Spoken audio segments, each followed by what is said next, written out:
ሲሉኝ የከበድ አደፈ ሲሉኝ ንጸሁ ኢና ሊላሂ ወኢና ኢለይሂ ራጂዑን። ውድና የተከበራችሁ የፋንድሻ ቤተሰቦች ሰሞኑን እንግዲህ ያለው ነገር በጣም አሳዛኝና አስተማሪና በቃ ዱንያ ላይ ያለን ፍቅር ቀንስ። በነገራችን ላይ እንደ ቀልድ አትዩት ወላሂ።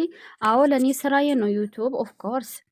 ነገር ግን እዚህ ጋር እኔ በጣም ነው የምወደው የነው ስለሞት የሚያስታውስ ነገር ዱንያ ብዙ ጊዜ የሰው ልጅ ነፍስ ማለት ነው ስምጥ በምትል ሰዓት እንደዛ አይነት ነገር ታሪኮች እንደዛ አይነት ነገር ሲፈጠሩ ስንሰማ ጥሩ ነው ደንገጥ እንድንል ስለ አኼራ እንድናስብ ታማኝ ሰው እንድንሆን ለጌታችን ታማኝ ለሱ ባሮች ታማኝ ጥሩ ሰው እንድንሆን ያደርጋል ስለሞት መስማት እና ዛሬ እንግዲህ የተፈጠረውን ነገር ሰምታችሁናል ብዬ አስባለሁ። ያልሰማችሁም ካላችሁ ሙሉ ታሪኩን እርግጠኛ ነው ያልሰማችሁ፣ ምክንያቱም ገና እንደተለቀቀ ነው ታሪኩ ወደዚህ ይዤ የመጣሁት።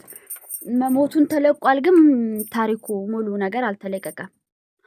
ኦኬ አሁን ነው የተለቀቀው የመን ሚዲያ ላይ ማለት ነው። እና ይሄ ወንድማችን እንግዲህ አንድ የየመኔ ልጅ ነው። የ17 ዓመት ወጣት ነው፣ ገና ልጅ ነው። ገና 16 ጨርሶ 17 የገባ የደሃ ልጅ ነው። ሁለት ምስኪን እናትና አባቶች አሉ። ቤታቸው የመን ላይ ቆርቆሮ በቆርቆሮ ብቻ ያስገባላችኋለሁ፣ ቪዲዮን ታዩታላችሁ። ቤታቸው ቆርቆሮ በቆርቆሮ ብቻ፣ እናትና አባቱ በጣም ደሃ ናቸው። ታናናሽ አሉት። ለቤተሰቡ የመጀመሪያ ልጅ ነው። ምንድነው ስራው? ቲክቶክ ይከፍታል። ከዛ ቲክቶክ ላይ ላይቭ ላይ እሱ እንደዚህ ይሄ ዳገት ለዳገት እየሄደ ዳገት እየያዘ መሄድ እንደ ሱፐርማን ይሄ ዳገቶችን በእጁ እየያዘ በእግሩ ሸለል ሸለል ሸለል እያለ ዳገቶችን ይወርዳል። ይሄ አላህ የሰጠው ተሰጥኦ ነው። ገባችሁ? የእሱ ማለት ነው። ከዛ ላይቭ ላይ ድንገት እንደዚህ ያሳያቸው እስቲ አሳየን አካሄድ ምናምን ገደል ላይ እንዴት እንደምትወርድ ምናምን ብለው በዛ ያሳያል። ከዛ በኋላ ምን ጀመረ? በዛው አላህ ርዝቁን ከፍቶልን ምን አደረገ? ምን ማድረግ ጀመረ? ላይቭ ላይ ሆኖ ገደል ለገደል እየሄደ ስልኩን ያስቀምጥና ስማቸውን ይጥፋል እዛ ገደል ላይ። ከዛስ ስማቸውን ሲጻፍላቸው 500 ኮይን 1000 ኮይን ጊፍት ይሰጡታል ማለት ነው እዛ ቲክታክ ላይ። ከዚያ ያን ምን ያደርጋል? ያችን ሰጡትን ብር ብድግ ያደርግና ቂጣው ምናምን ገዝቶ እየሰራውን ለቤተሰቦቹን ሄዶ ያበላል። ታናናሾችና እናትና አባቱን ይረዳል። ይሄን የዚህ ልጅ ስራ የደሃ ልጅ ስለሆነ አላህ ሰበብ አድርጎ ይሄንን ስራ ከፈተል። ለምን እሱ እንደ ቀልድ ነበር የመጀመሪያ ቀን ላይቭ ላይ ሲመጣ ዳገት ለዳገት እየሄደ እንዴት ዳገት ላይ እንደሚንጠላጠል እያሳያቸው ነበረ እንደሚሄድ ማለት ነው። ከዛ እነሱ የሚያደርገው ዳገቱ ላይ የኔን ስም ጣፍልኝ እንድሰጥክ እያሉ በቃ እሱም የደሃ ልጅ ስለሆነ በዚያ ያንን ሳይደስ አለው። ከዛ በየቀኑ ላይቭ እየከፈተ ስልኩን ቁጭ አድርጎ ገደል ለገደል እየሄደ ያዘዙበት ገደል ላይ ስማቸውን እየጻፈ ከዛ ጊፍት ይሰጡታል ማለት ነው ሀብታሞች፣ ኦኬ ጊፍተሮች ቲክቶክ ላይ። ከዛ አንዴት ተረገመ ወይም አንዴት የተረገመች አሁን ስላልታወቀ የማን ነው የገደለው የሚለውም ማለት ነው የደሃ ልጅ ነው። መቼ ምንም ብንለው እዚህ ውስጥ ግባና አርግልን ስሜን ጻፍ ብለው ምንም ብንለው ወደ ኋላ አይልም ከማለት የተነሳ አንድ ምቀኛ እንግዲህ ሴትም ወንድም ልትሆን ትችላለች። ገና ታሪኩ ላይ ስም ስላልተናገሩ መናገር አልችልም። ከዛ ምን ትለዋል? ይሄ ይታያችኋል። ይሄ ጉሬ እዩት። ይሄ እጀ ምልክት ያለበት ይሄ በጣም ብዕር ይባላል። ሩቅ ቡርካን ይባላል። ቡርካን ማለት ይሄ ተቆፍሮ ይሄ በጣም ተቆጥሮ የማያልቅ ማለት ነው። በቃ ቁልቁለቱ በዚህ ልክ የማይባል በቃ ሰባቱ ምድር አልቆ ጨርሶ መጨረሻው ምድር የምትደርሱበት በሉ ባጭሩ ቡርካን ነው። ይሄ ቡርካን በጣም ትልቅ ቡርካን፣ ይሄ የአላህ ቡርካን ነው። ይሄ ሰው ቆፍሮት ምናምን አስቀምጦት አይደለም። ትልቅ የአላህ ቡርካን ነው። በቃ ደስ ምጥ ያለ ይሄ ቡርካን እንትናም ላይ ያለ አፋር ክልልም ላይ ያለ አፋር ላይ እንደውም የሆነ ጊዜ እሳት ሁሉ መንጭቶ ነበር ከውስጥ። እነዚህ ይፈነዳና እሳት ይሆናል ውሃው ማለት ነው። ወደ እሳትነት ይቀየራል። ያኔ ውስጡ ሰው ቢገባ ምናምን ይሞታል። ለምን? ይሄ ቡርካን የቡርካን ውሃ ማለት የሚጠጣ ውሃ ምናምን እንዳይመስላችሁ ፍቅሮች፣ እሳት ነው። ጋዝ አለሳ ልክ እንደ ጋዝ ነው። ግብት ካለ አንድ ሰው አንደኛ መዋኘት አይችልም። ይሄ ጉሬ ነው። ወደታች ወደ ተዋይቶ ነው የሚወጣው፣ ወደትስ ነው የሚወጣው። እርቀቱ ተቆጥሮ አያልቅም። ሁለተኛ አቃጣይ ነው። ከዛ የደሃ ልጅ ነው። ገና ህፃን ልጅ ነው። ጎረምሳ ነው። ምንም ነገር ባዘውሽ ይላል።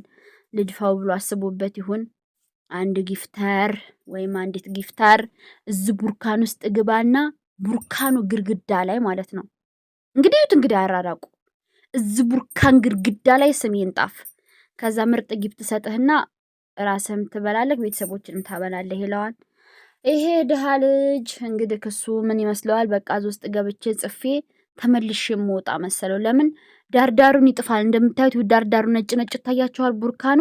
ይሄ ነጭ ነጩ ዳርዳሩ እንዳለ እሱ የጣፈው ነው። ዳርዳሩ ከላይ ማለት ነው። ከላይ እንዳለ። ሰውየው ግን ዝቅ ብለህ ከሰዎቹ ሁሉ ወደታች ወርደክ ጻፍልኝ ነው ያለው።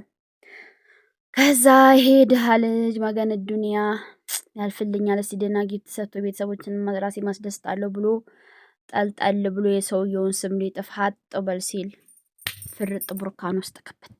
አውዝ ቢላ ምሸጣር ጀማ የበጀን ፍርጥ ይበልና ፍርጥ ብሎ ይሄ ልጅ እዚህ ውስጥ ግብት አለ። እንደዛ ምን አለ ያው ስልኩ ቻርጅ እስከሚዘጋ ድረስ ስልኩ ክፍቱን ተቀመጠ። ያው አብሮት ካሜራማኑ ምናምን በርቀት ስልኩ ጋር አለ ባጭሩ። ከዛ ሲገባ ያየዋል። ከዛ በኋላ ይጨዋል ምናምን ይናገራል። ምን ይደረጋል? ምንም አይደለም። እንደማይድን ያውቃሉ። ቡርካን ውስጥ ሰው ገብቶ አይወጣም። ገባችሁ? እንደማይድን ስለሚያውቁ ምን አደረጉ?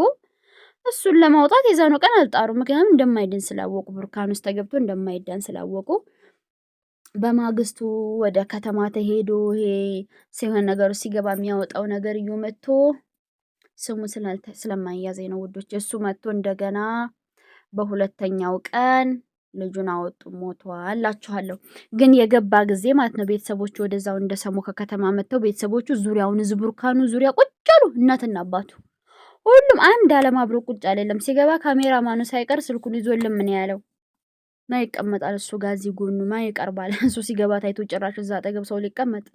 እናትና አባ ግን በዚህ ገደል ወርደው እዚህ ከታች ቀስት ምልክት ማድረግላቸው አጠገብ እናትና አባቱ ናቸው ቁጭ ብለው። እናትና አባቱ ማለት ነው። ቪዲዮን አስገባላችኋለሁ። አጠራ አድርጌ እንትን ስላለው ምናምን የሚያለቅስ እንትን ስላለው እኮ እንትን ላይክ አድርጉልሽ ፍቅሮች እኮ ኮፒራይት እንዳያሰጠኝና እናትና አባቱ እዚህ ቁጭ ብለው ጎኑ አደሩ።